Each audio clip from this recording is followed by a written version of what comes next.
Bueno, yo les voy a hablar del formalismo y el escepticismo ante las reglas, la textura abierta del derecho.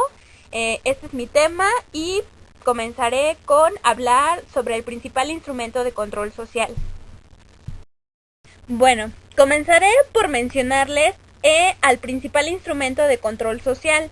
Este va a consistir en reglas, en pautas o criterios de conducta y principios generales, sin embargo, no en directivas particulares impartidas separadamente a cada individuo. Esto se va a dar en cualquier grupo grande. La lectura nos menciona un poco, bueno, nos da un ejemplo, nos dice que si no fuera posible comunicar pautas generales de conducta sin necesidad de nuevas instrucciones que pudieran ser comprendidas por multitudes de individuos, como ya sea exigiéndoles cierto comportamiento en ocasiones determinadas, no podría existir nada de lo que hoy conocemos como derecho. La lectura nos habla de que hay dos recursos principales que a primera vista son muy diferentes entre sí, pero que han sido utilizados para comunicar tales pautas generales de conducta a las situaciones que han de ser aplicadas. Como primera opción tenemos a lo que es tipificado por lo que llamamos legislación y como segunda opción tenemos el precedente. Bueno, esto nos quiere decir que la comunicación o enseñanza por el ejemplo de pautas o criterios de conducta puede asumir formas diferentes. Las características que deben considerarse como guías generales de conducta van a ser identificadas mediante palabras, van a ser separadas verbalmente y no van a quedar mezcladas con otras en un ejemplo concreto. Aun cuando se usan reglas generales verbalmente formuladas en los casos concretos particulares, van a poder surgir ya sea dudas sobre cuáles sean las formas de conductas exigidas por ellas. También la lectura nos menciona un poco de los campos de experiencia. Nos dice que en todos los campos de experiencias, no solo en el de las reglas, va a haber un límite inherente en la naturaleza del lenguaje a la orientación que el lenguaje general va a poder proporcionar. Bueno, en cuanto a reglas jurídicas, nos hablan un poco de los criterios de relevancia y proximidad de parecido, que dependen de muchos factores complejos y que se van a dar a lo largo del sistema jurídico, y de los propósitos u objetivos que pueden ser atribuidos a la regla. Por lo tanto, caracterizar va a ser caracterizar lo que tiene de específico o peculiar el razonamiento jurídico. Hasta aquí hemos presentado esto. Bueno, en el caso de la legislación como una característica general del lenguaje humano, también lo que va a ser la falta de certeza en la zona marginal, que va a ser el precio que habría que pagar por el uso de términos clasificatorios generales y en cualquier forma de comunicación relativa a lo que sería en cuestiones de hecho. Es una característica de la condición humana y por ello también de la condición de los legisladores, que en todo caso en que tratamos de regular en forma ya sea no ambigua y por adelantado en alguna esfera de conducta.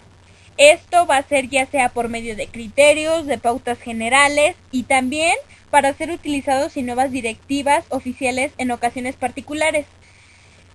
Como primera opción tenemos a nuestra relativa ignorancia de los hechos y como segunda nuestra relativa indeterminación de nuestros propósitos. También se nos habla del vicio, que es conocido en la teoría jurídica como formalismo o conceptualismo. Este va a consistir en una actitud hacia las reglas verbalmente formuladas que procura encubrir y minimizar la necesidad de tal elección, una vez que la regla general ya haya sido establecida. Una manera de hacer esto va a ser congelando el significado de la regla, de modo de que sus términos generales tengan que ver con el mismo significado, que en todos los casos su aplicación esté de por medio.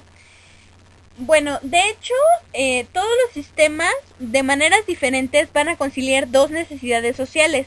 Por un lado va a estar la necesidad de ciertas reglas que en relación con grandes áreas de conducta van a poder ser aplicadas con seguridad por los particulares a sí mismos.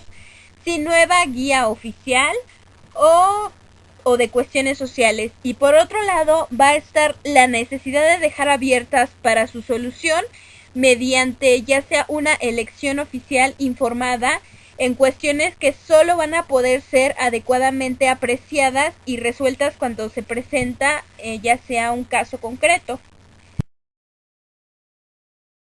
A veces se advierte desde un comienzo que la esfera a ser controlada jurídicamente es un campo en que las características de los casos individuales variarán tanto en aspectos socialmente importantes pero impredecibles, que la legislatura no pueda formular útilmente por anticipado reglas generales para que éstas sean aplicadas de caso a caso sin nuevas directivas oficiales. En consecuencia, para regular tal esfera, la legislatura va a establecer guías muy generales y va a delegar en un cuerpo administrativo que va a ser el creador de las reglas, familiarizado con los diversos tipos de casos, y la tarea de modelar reglas adaptadas a las especiales necesidades de esto. Comencemos a hablar de estándares. Para los estándares muy generales va a haber ejemplos muy claros, no discutibles, de casos que los satisfacen o que no los satisfacen. Siempre será posible identificar ab initio algunos casos extremos de lo que es o no es una tarifa o precio justo o un sistema seguro. Bueno, esto nos dice que va a ser de maneras diferentes en uno y en otro caso, ya que se frustraría cualquier propósito que pudiéramos tener al regular las tarifas.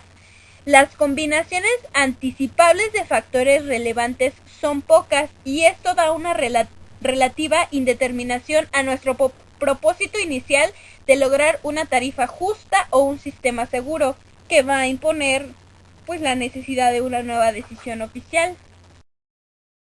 En estos casos va a resultar claro que la autoridad que elabora la regla va a tener que actuar en forma discrecional y que no cabe la posibilidad de tratar el problema que crean los casos diversos como si hubiera sido una única respuesta correcta, es decir, una solución que no sea un mero compromiso razonable entre muchos intereses en conflicto, y se va a usar una segunda técnica. Bueno, como les decía, se va a comenzar a usar una segunda técnica. Esta va a ser semejante cuando la esfera a controlar sea tal que resulte imposible identificar una clase de acciones específicas que uniformemente deban ser realizadas u omitidas, y convertir esas acciones en objeto de una regla simple, aunque el conjunto de circunstancias, si bien muy variado, va a incluir características familiares de la experiencia común.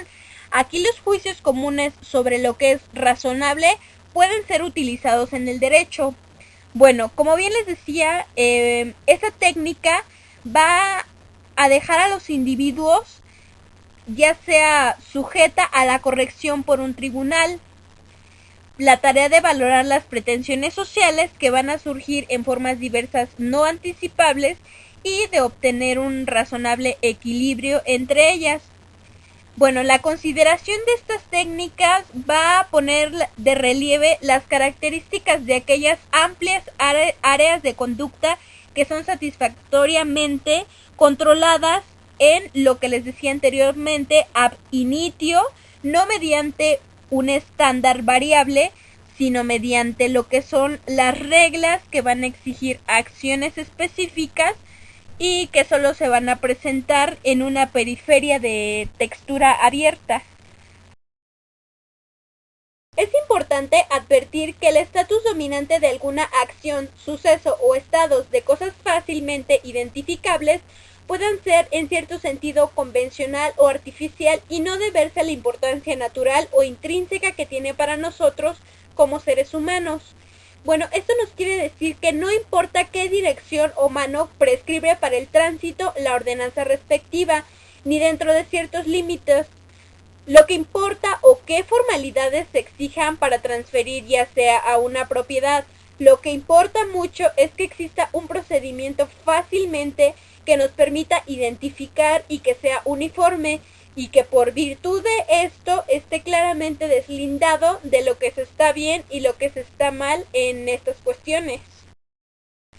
Cuando tal deslinde ha sido introducido por el derecho a importancia de adherir a él, es con pocas excepciones, principalmente porque muy pocas circunstancias concomitantes pueden tener más peso y las que lo tienen pueden ser fácilmente identificables como excepciones y reglamentadas. La comunicación de las reglas generales va a ser mediante ejemplos revestidos de autoridad que trae consigo, como hemos visto, indeterminaciones de un tipo más complejo. El reconocimiento del precedente, que ya antes les había mencionado como criterio de validez jurídica, significa cosas diferentes en diferentes sistemas y aún en el mismo sistema en distintas épocas. Las descripciones de la teoría inglesa del precedente son todavía en ciertos puntos altamente debatidas. En realidad, incluso los términos claves usados en la teoría ratio decidendi, hechos relevantes, interpretación, que tienen su propia penumbra de incertidumbre. Cualquier descripción honesta del uso del precedente en el derecho inglés tiene que tomar en cuenta pares de hechos opuestos.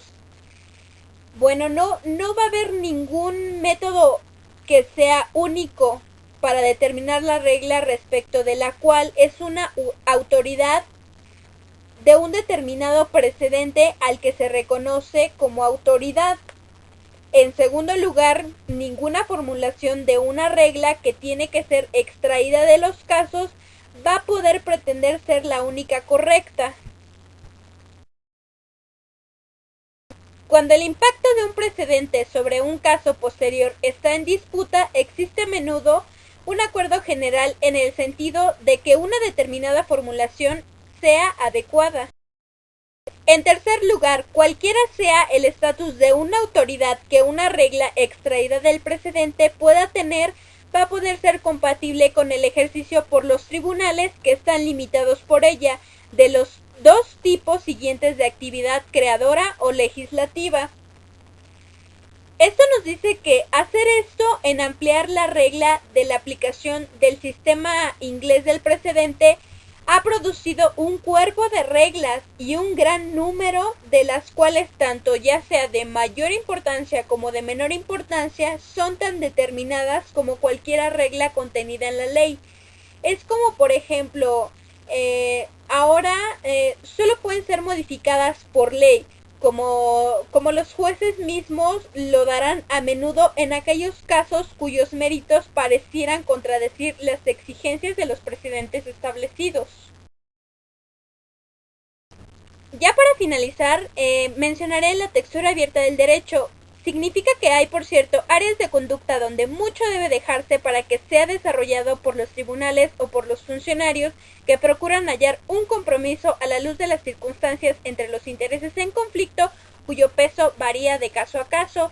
Y bueno, terminaré finalizando y mencionando pues parte final de lo que me tocó a mí, de mi tema.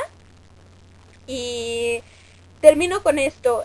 No obstante de esto, la vida del derecho siempre va a consistir en muy gran medida en la orientación o guía, ya sea tanto de un funcionario como de un particular, mediante lo que fue el tema central, que fueron las reglas determinadas, que a diferencia de las aplicaciones de estándares variables, no van a exigir de aquellos una nueva valoración de caso a caso. Y bueno, por mi parte es todo y pues aquí termino.